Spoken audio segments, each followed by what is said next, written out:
there's something about the way in which we deal with lessons learned, and we don't recognise actually there's a huge investment that goes into our organisation's learning stuff. And yet we treat it as though it comes for free and it's there forever and we don't have to worry about it because we can always tap into these learnings. And I guess I want to take us through a bit of a journey and do some work together around understanding some of the truths and myths, perhaps, about lessons learned, whether it's a nuclear reactor or a drilling platform or a car that gets recalled. Everyone's talking about learning the lessons from these things.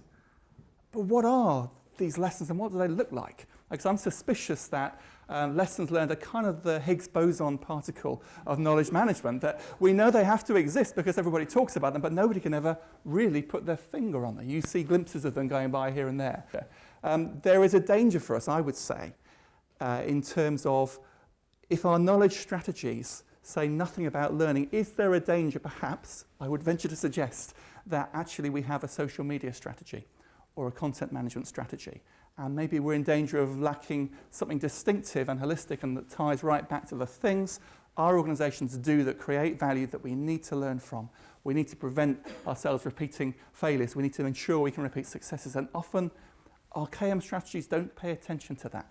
Because social media is fantastic. I'm a big user of it, but it's not going to help a team to sit down and have a conversation and reflect on something they've just done or not done. So let's look at this, I guess, some of the myths and truths, some of the risks and the half-truths that we tell perhaps around knowledge management and around lessons learned particularly. See, one of the challenges we have is that knowledge transfer is a tremendously leaky process. From the minute, let's work in teams and projects, right? And from the minute a project team has finished their project, the knowledge and insight and precious things that they've earned during that project, individually and collectively for the organisation, begin to leak out. They just do, because project teams get disbanded, people go off onto the next latest and greatest thing, and then we begin to post-rationalise things and make our own version of the truth up. And we just forget things, as I'm finding now as I approach my mid-40s. It's just stuff goes. And yeah, it's hard to believe I'm in mid-40s. Yeah. And so how can we stem the flow of lessons in our organisation? What can we do? Because there is this moment that they begin to leak out. So what do we do at the end of a project? Well, of course, we get the project team together and we have some kind of a lessons learned review. We have a meeting, we have a conversation, and we sit down and we ask them questions. And we have to guess at what the right questions are that we need to ask them, such that the next team can pick up the questions that we thought were the right questions and hope that they'll match the problems that they have. And often, that's our process. Our process is all about trying to help a team or challenging a team to figure out what they thought their lessons were so that they can be made available for some imaginary team in the future.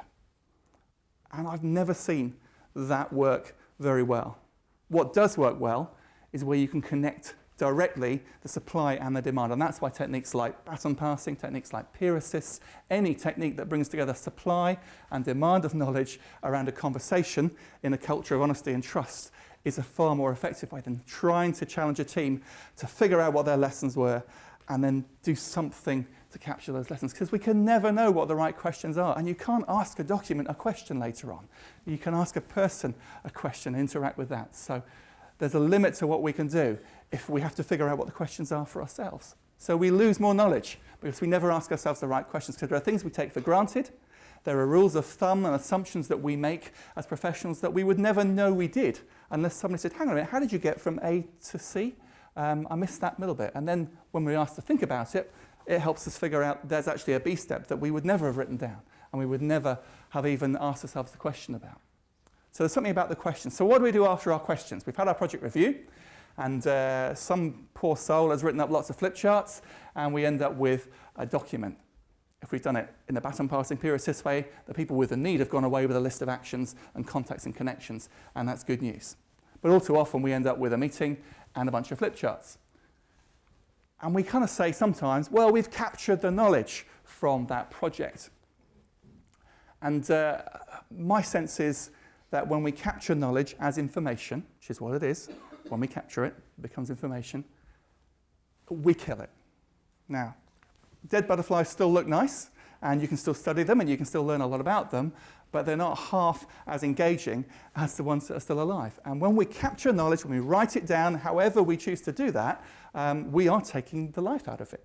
So what can we do as knowledge professionals to try and put life back into that knowledge? How can we rehumanize the things that we capture? So when we do have documented insights, lessons, suggestions, recommendations, actions that come out of a really rich learning experience, let's make sure that we include links back to the people who learnt the lesson.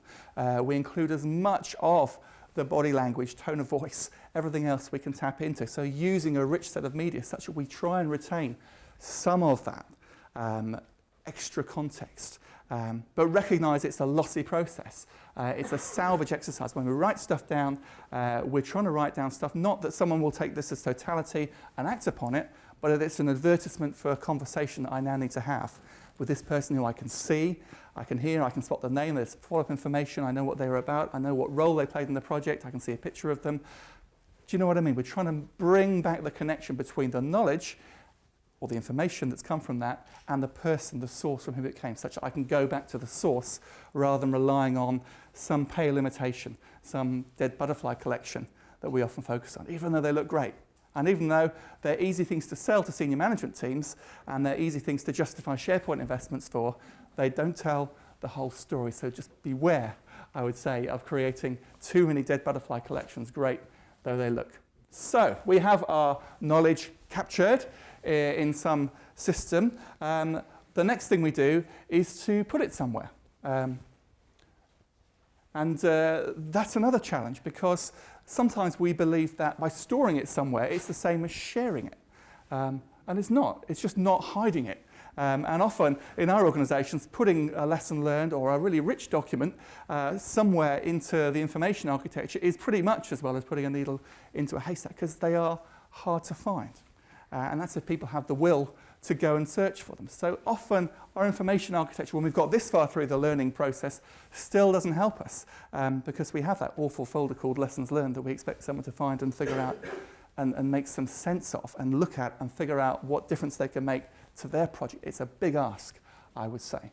So kind of storage often doesn't help our problem. But even if we can get through all of that, for me, the biggest missing piece of this whole closing the learning loop challenge we have is an absence of curiosity.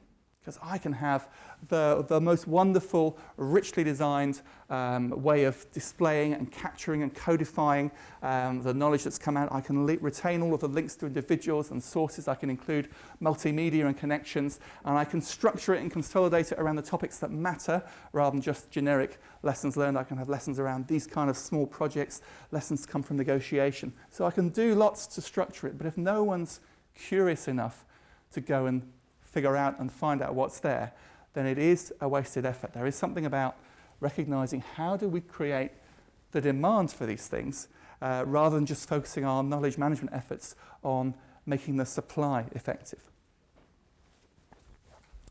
Thomas Friedman wrote the book, I think in about 2006, called The Flat World. And he wrote in there a little equation. I'll read you a quote from Thomas, and I think it's a nice quote. Thomas Friedman, he said, so the flat Earth is about, flat world rather, is about globalization and its impact. It seems pretty normal now, doesn't it? We've kind of absorbed what that means to a degree. It doesn't seem shocking anymore. It's just, that's the world we're living in. But in 2005, when Thomas wrote his book, he wrote this way. He said, I have concluded that in a flat world, intelligence quotient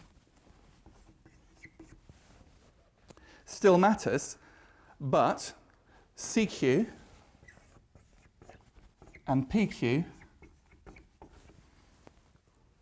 matter more. That's curiosity quotient and passion quotient. He says, I live by the equation, CQ plus PQ is greater than IQ. Give me a kid with a passion to learn and a curiosity to discover, and I will take him or her over a less passionate kid with a high IQ every day of the week. And I think that's quite an interesting challenge, because quite often, if we look hard at the way in which, as organisations, we attract and recruit and interview and retain our people, perhaps there's a danger that we focus a little more over here and a little less over here. I don't know. But I think it's a great challenge.